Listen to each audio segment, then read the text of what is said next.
अखेर रहस्यमयरित्या गायब झालेला नील सापडला। भंडारा जिल्ह्याच्या चिखला गावातून अंगणामध्ये खेळत असलेला 4 वर्षीय नील चौधरी हा मुलगा रहस्यमयरित्या गायब झाला होता। 1 जानेवारीपासून नील बेपत्ता झाल्याने जंगली प्राणी किंवा अपहरण झालं असावं असा अंदाज वर्तविण्यात येत होता। वन विभाग व पोलीस प्रशासनाने सगळीकडेच शोधाशोध सुरू केली, मात्र नील आढळून आला नाही।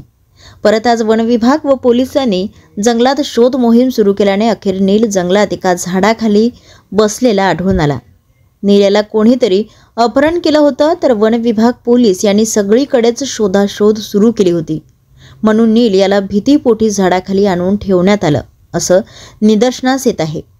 3 दिवसापासून बेपत्ता असलेला नील उपाशी पोटी नव्हता, त्यामुळे त्याला कोणीतरी अपहरण केलं असल्याचं निदर्शनास येत असल्याचं पोलीस विभागाचे म्हणणे आहे।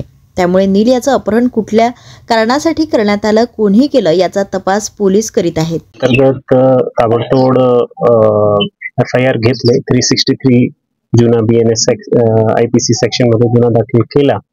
गुन्हा दाखल झाल्यानंतर लोकल पोलीस स्टेशननी आधी सर्च केला, रात्रीपर्यंत सर्च केला, परंतु मुलगा मिळाला नाही।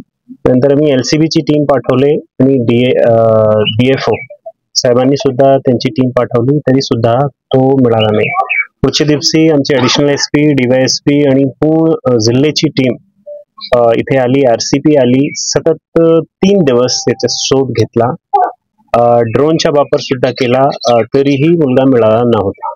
आज सुमारास 2 वाजताच्या सुमारास जे मुलगा होता ते इथे जे चिखला माईंची पहाडी आहे त्या पहाडीवर मिळाला।